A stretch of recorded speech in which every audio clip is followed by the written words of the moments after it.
Good morning. Fantastic episode of VPR Radio. This is your girl, Kiana the Goddess. I'm here with my amazing partner, DJ FMI. How are you?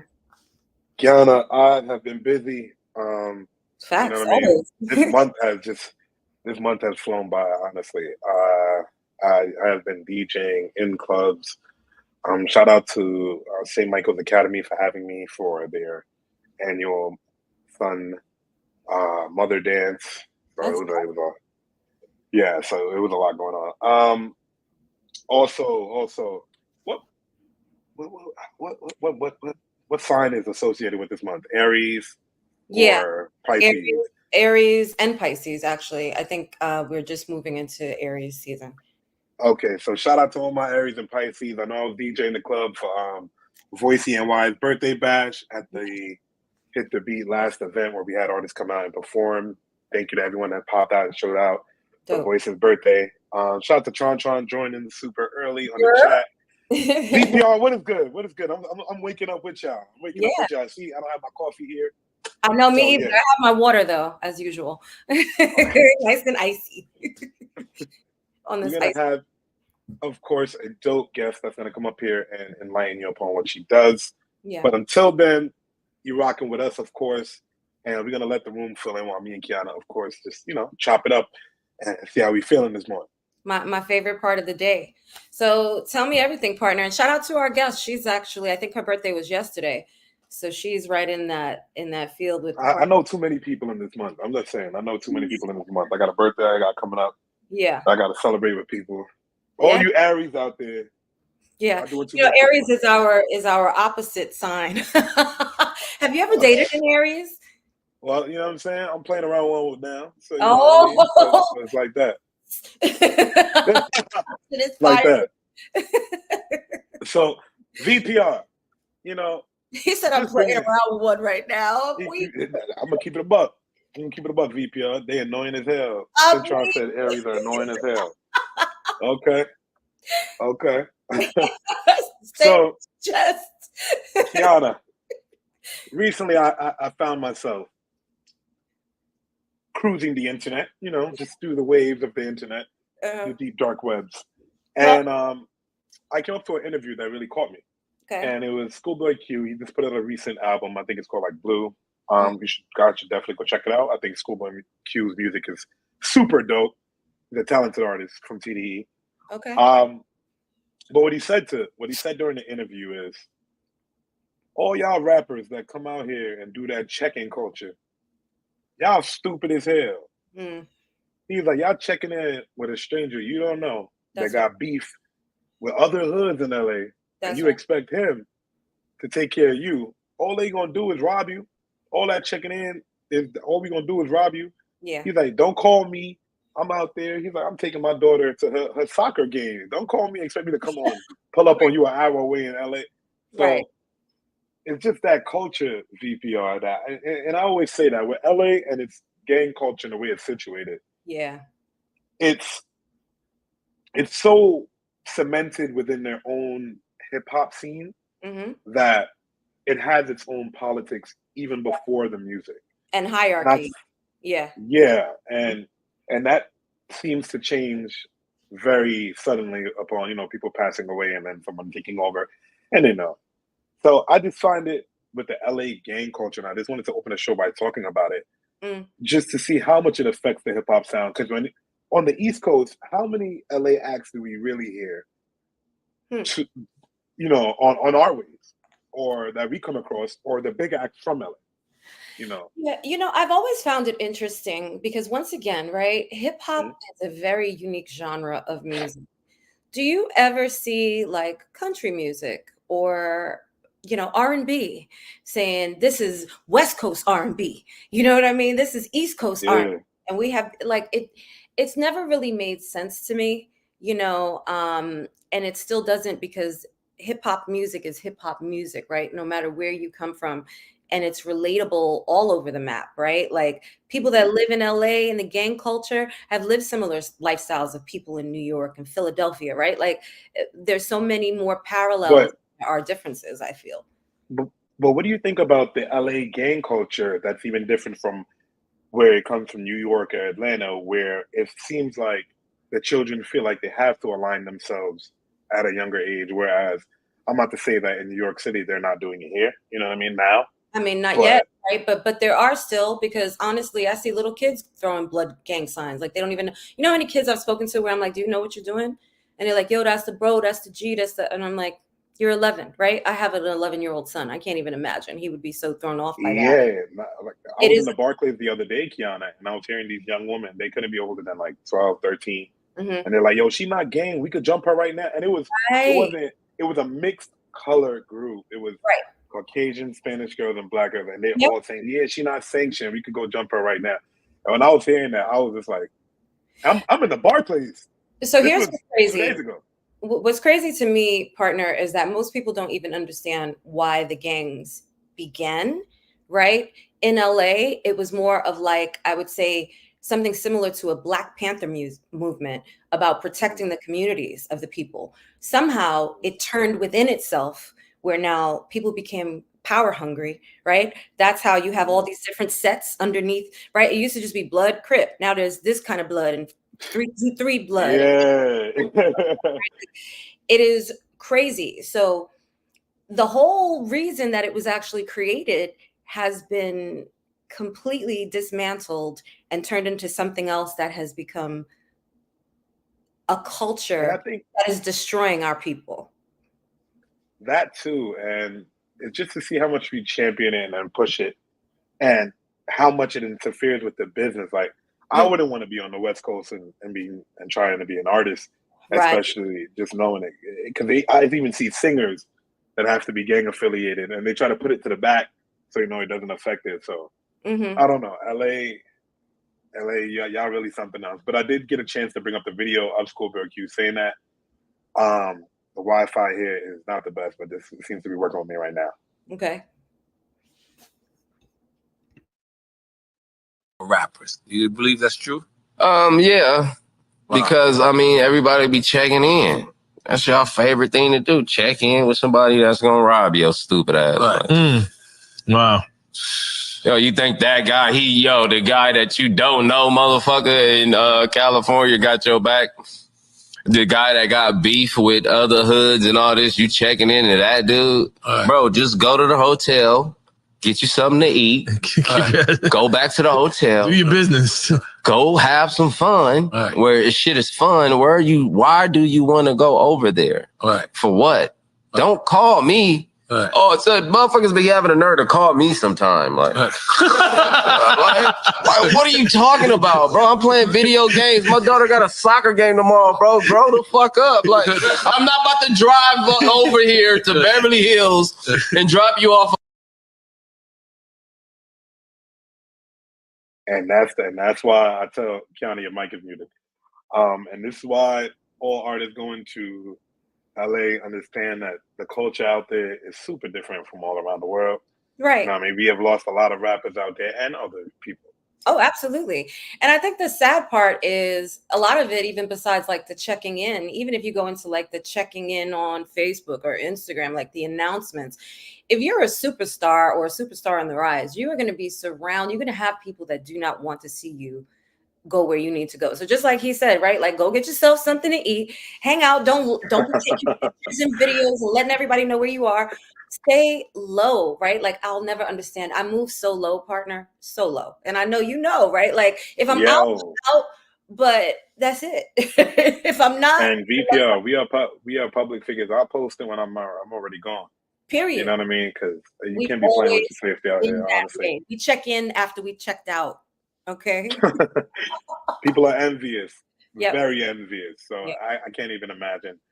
Kiana, so I also remember recently in the last week, I brought up the Freddie Gibbs situation and Benny the Butcher.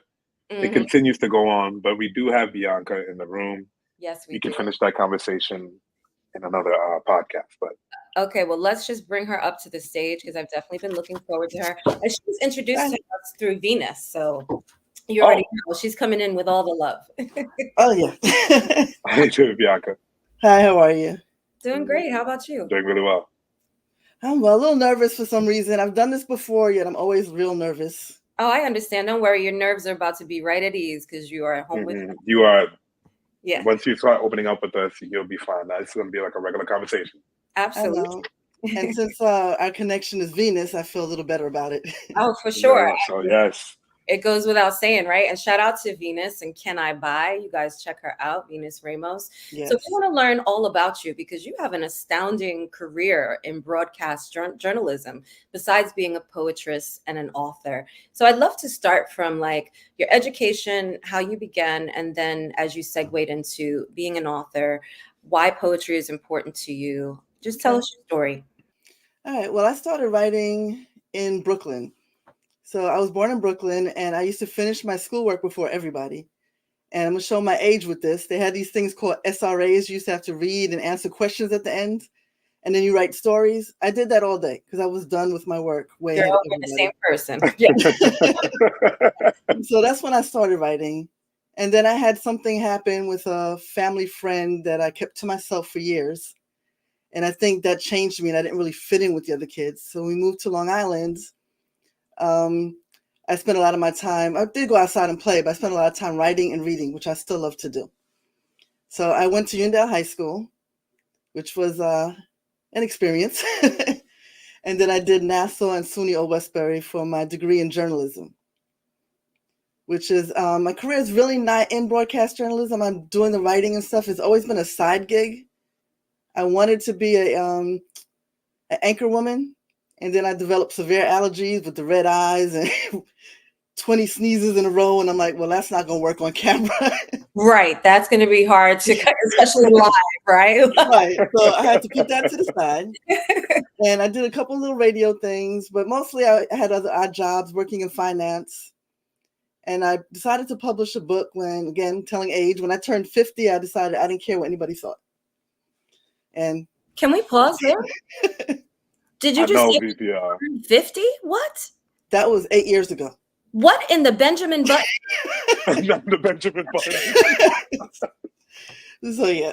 Wow. Amazing. Thank you. Well, both my parents look young, so it's good genetics. Come through, melanin. But then I decided I didn't care what people thought. So that's when I spent more time trying to read my work in different places. And I had written a poem, which I won't share here because it's a trigger warning. I wrote a poem called Innocence Lost, which is about being molested by a family friend when I was like 8. I wrote the poem for another friend who was doing a book, and her book was based on someone disappearing and they had been molested and all this. I read the poem to my parents. I was already in my 40s. And my father was like, I don't like it. It seems too real. And I said it was.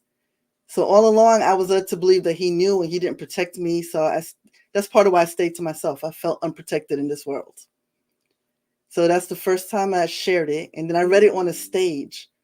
And I was first time I ever read in public. I'm shaking and everything. And all these women came up to me afterwards and said, thank you. Thank you for saying what I couldn't put into words. Or some of them were like 60s and 70s and they never told. So that's when I realized that I had a good base. You know, I could reach out to people, talk to them, and get them to open up about what they've been through. Because if you don't write about it or talk about it, you never get away from it. Literally, my whole body just got chills. Yeah. And VPR, for the people that are in the comment section right now, I want you to really listen to what she's saying about addressing some of the traumas. Because you sing to get on stage and to tell your deepest, darkest secret or what you've experienced. Right. And having those women approach you and still having to be open to have the conversation with them. That moved me. Thanks. Very much moved me. Well, I figured if I stood on stage and read the hardest piece and bared my soul, that I could read anything after that. Because I've read other people's work, no problem, but reading mine is hard. Absolutely. And, you know, I think what's so important, and we talk about this often, so I love when our guests come on and they're really able to show that vulnerability.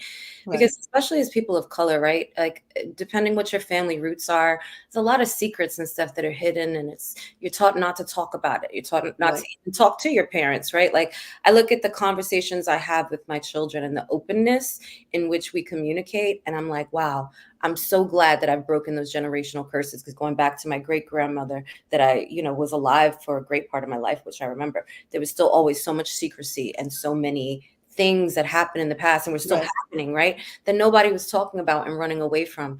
And it's interesting because when you're bearing your soul, you don't realize how many people have had that experience. That's why, all women flock to you, because you're connecting on such a grand level.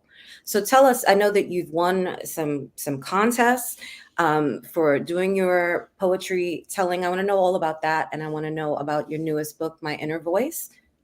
Okay, well, My Inner Voice is the first book. I've been working on one called Journey to Healing, which I just can't seem to get the cover right. That's why I haven't released it yet.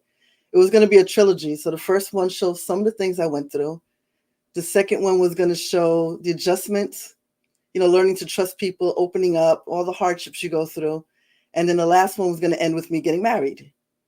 So because all this time, my belief was if a man's lips were moving, he was lying. Like, I didn't want to hear what they had to say. I didn't want them too close because I didn't trust them because of what happened before. Right. So I had learned to open up with that. I kind of lost track of your question. I'm sorry. No, I wanted to know about the book. Just to give us a little bit of insight in what we would expect. All right. It's called My Inner Voice, and it's me wishing I had listened to my inner voice. So there's a lot of different poems. One is called Tick, Tick, Tick, Boom. And I'm sure we've all had in your lifetime one bad relationship, one toxic relationship. That person, when you step in the house, you don't know if you're going to meet Jekyll or Hyde. And for some reason, sometimes poems come to me whole. In the middle of the night, I jumped up, and I'm still with this guy, so he probably thought I was talking to another man. I'm whispering it into my phone and recorded that. And it's about just trying to go through life with someone that at any moment can explode. And then when they do and you try to walk away, they're like, please come back. I won't do it again. And then you repeat the whole cycle. So you either end up hardening yourself and being like that person, or just walking away and just leaving them to figure it out for themselves, which is what I chose to do. I just left him to figure out his own life. Thank goodness, because that's an easy cycle. Be like that. An easy cycle to get caught up in, right? These behavior. And you go back and forth because it's I'm sorry, and then there's the gifts, and then goes right back to wherever it was. Yeah, I was having this conversation with my son the other day, and he is 26, and we were talking about just relationships and boundaries. And I was so proud of him because I'm like, as a man at 26, you learning to instill these boundaries, right? Because it's not just women that have to put up boundaries, men too. You can't allow people that you love to take advantage or walk all over you. And if you see that people are repeating a pattern of behavior, you have to set your boundaries in place. So you say, okay, this is what I will and won't allow. So there is a level of accountability, right? We can't victimize ourselves and say, this person did such and such and such to me. Now that's different when you're a child, obviously, but as an adult, there comes some, level of accountability there. And that comes with your growth and your learning and absolutely learning how to put yourself first and love yourself. So what I really want to know, was your journey to healing all through your writing? Is that how you found your way to not just tell your story, but heal yourself past that trauma, to learn how to trust again, to learn how to be vulnerable, to learn how to kind of welcome your soft side and not feel like you always had to be on the defense? Almost definitely, because you can't talk to people. And I can't speak from a guy's point of view, but as a woman, sometimes when you tell other women, especially when you're younger, that day that they decide they're not your friend, they're telling your business. Or if you tell a guy, they're throwing it back in your face. Because I've gotten stupid things, like I had a rape scenario in Jamaica, and I had some guy tell me, well, how do you get raped? Why don't you fight? Why don't you run away? Like all of a sudden you're at fault. So you're victimized a second time. So I just write everything. If it's something I feel I can share with the public, I keep it. If not, I mean, when you deal with a writer, I've killed off people in stories that have hurt me. Of course, I burn it or change names just in case something does happen to them and no one thinks I did it. That's the best way to cut that emotional cord, literally and figuratively. Right. You did, yeah, for real. Well, you got to change the names because if they died and they're going to be like, "Oh, I found this story." And like, Exactly. But that's how I managed. I write a lot of things out. And sometimes when you get emotional and you write it out and you read it again, you realize, well, maybe what I got upset about wasn't that serious. I was just caught up in that moment. Or you can look at it with a clear head and make better decisions. And VPR, I think, you know what? I'm starting to think everybody should have a diary of some sorts. Because since the creation of the internet and social media, that has become some people's diaries and has affected people's lives and let more people into your life that don't need to vibrate with your spirit. So I definitely think more people should write how they feel. I completely I mean, daily, right? Like Right. me, even if you're not writing in like a journal, right? Like everybody's not into physically writing. I still love to write like this, but put it in your phone, right? Like affirmations. There's a diary app, and then you update of your iPhone. So you see, you gotta make sure that diary app it's built in from Apple. They've been the journal app in the app. Wow. Yeah, you just want to make sure nobody sees it because you might say something or write something you feel at that moment. Right. That might not be appropriate. Right. So when it comes to writing your poem, that process, how long does it take you to finish a poem? Could it take you a month, a week, or just an hour? It depends. I mean, sometimes poems come to me in entirety. Like I was taking a shower and I was thinking about my friend's book, and that one Innocence Lost came to me. So I jump out, I got a towel, I'm dripping wet, I'm trying to write everything out before I lose my train of thought. And other poems I start and I may go back to it 4 or 5 months later and it's just not right. So it depends. I completely agree. It's funny that you said the shower because when you said earlier that you jumped up out of your sleep, these are when my best ideas come to me. When I'm sleeping, in the middle of sleep, like having a dream, something triggers me to wake up, or a shower. So like we have the same creative experience. Do you get your best ideas in the shower, FMI? Because I know you write too. Man, honestly, I think I get my best ideas when I try to turn on the radio since I'm a DJ. I try to create from that standpoint when I have to produce or engineer. And or if I'm in my car in complete silence. So sometimes I'll just pull up wherever I gotta be and just sit there for a good 15 minutes. Just to gather my thoughts to see where I want to go with it throughout the day. And at least that's what I do. Yeah, music's a good motivator. Bianca, I know you do a lot of reading. Do you have like a favorite book or a favorite poet? Well, Maya Angelou's my favorite poet. One of my favorite authors is a friend of my mom's from way back, a Jamaican lady, Alma Makian. And she started with the pantomimes and radio shows way back. And, you know, she's like 93 years old. And she actually sent one of my poems before I thought it was good enough to the newspaper there, and they liked it and they accepted it. Wow. And I think I won, it's going to sound like a lot of money. I think it was like 3,000 Jamaican dollars, which came out to like, I don't know, $10 here or something. You was born in Jamaica though. You was good. I was like, just leave the money there, but you know, thank you. That's amazing though. But yeah, so it comes in, music is a lot of a motivator for me. I like to listen to some, sometimes slow music, because sometimes it'll trigger something. Because when you really write, it's strong feelings that motivate you to write right away. So it's anger, love, and hurt. So when I first met my husband, I was writing away, you know. Now it's a little different. And then when you live with someone, you have to let them know, I can't be interrupted. If I'm writing and you interrupt me, I lose it. Damn and right. Even if I put it back together, it's not as good. Not the same, right? So don't talk to me, don't look at me, don't ask me questions. So there's been times I wrote one about how it feels as you get older and your body changes. And I'm trying to write it. And he came up to me and I was like, don't talk to me, go away. Thankfully, he understood because I was just, go move. And I'd written a poem about this. You know, I have this woman is following me and I don't like it. And then he's defending her like, well, you know, you need to be nice. And I'm like, why is he defending this woman? And then I go, there she is. And I point and he comes up behind me in this poem. We did it live once. And he hugs me and he goes, baby, that's a mirror. And he's like, stop talking about my wife like that. No, you're not skinny anymore, but you're still beautiful. And it's the whole thing that we go through all the time. Oh, wow. I'm always telling him, your wife is big and fat and ugly. And he's like, stop talking about my wife. Yeah. Oh, that's beautiful. So we're going to actually do a video of that one. Love that. I write what I feel and what I go through. So I think more women relate to me because I can only write from my experiences. But a lot of men can understand. Sorry? What advice would you give to someone that's trying to write their first poem, that's going into the field like you? What advice can you give them when it comes to expressing themselves and being vulnerable? Well, be true to yourself. Write what you feel.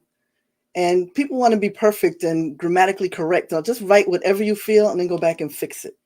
Because if you try to think like you're writing a school paper, it's going to come out stilted. It's not going to be your true self. And make sure you write, like I said, what you feel. I try to write something from like my son's point of view, and it was okay, but you could tell it wasn't, it wasn't the right voice for a young man. Right. Shout out to Corey in the chat. Thank you. He said that was beautiful. Beautiful. Thank you. And VPR, these episodes that we have here where we can sit back and humanize it and actually not come up here and tear down anyone and come together. I love this. Now, just before we get up out of here, I do want to hear all the upcoming projects that you're working on and where everyone can find you at on your social media. Well, right now, I'm still working on the social media part. You can find me on Facebook, Bianca Simone Author, or dream_N_paradise. I'm doing a bunch of projects. I have 2 books I'm trying to put together. I'm just trying to get the cover straight. I did Ancestry and actually found a cousin and found some interesting stories in the process. So I want to write about that. And the lady Alma I mentioned, I'm trying to get to Jamaica to interview her because my mom and they did pantomime. They did. My uncle ended up coming here and dancing with Alvin Ailey, and their stories are interesting. So I'd like to write that. And I always say, you meet an older person, and you just see an old person. You forget they had a full life, and a lot of them done exciting things. So I like talking to people and creating stories from it. I love that. And yes, they do. Do not let our elders go to waste. The stories, the jokes, the laughter. Well, definitely. 100%. Bianca Simone, thank you for coming to VPR Radio. We would love to have you back on another episode. And please have a blessed day. I would love that. Thank you. Absolutely. Thank you. We hope you have the most blessed day. I can't wait to grab a copy of your book, which I absolutely will do. And I'll make sure I send you a personalized one, an autographed one. Thank you, my love. Just inbox me your address. I'll get it to you. I will do. Thank you so much, sweetheart. All right. Thank have you. a wonderful day. You too. You're being great. Thank you. Okay. Bye. Wow, what an amazing young woman. VPR, I'm gonna just be honest, right? To put myself on a stage and to tell you guys my story and all my hardships, I don't know if I got the balls to do it, right? But that woman there, she's made a career of it, and she's touched a lot of people along her path. Yeah, she definitely. And I think that's the most beautiful thing you could do. She's strength personified, for sure. So my inner voice, go and get that, support her, check her out on social media. She's my friend on Facebook, make her your friend on Facebook, and make those connections. I love coming here every Thursday, even when we have conversations that are triggering, right? There's so much healing that comes from these conversations. And I hope that we've been able to touch some people today. Thank you so much, Lloyd, for your beautiful words. Don't hide your poetry, get it out there. Oh man. When she was saying some of that, like VPR, we have some guests up here, and when they tell us our stories, I'll be sitting here trying to, you know what I mean? I ain't gonna lie to you. I'm never too cool to be up here and not show my true self. So yeah, y'all have guys, it down. It don't take much. For both of us now. But guys, thank you for tuning in to another amazing episode of VPR Radio. Yeah. You guys walk with love and light, and I'll see you next Thursday. Yes. Be good, guys. Ciao.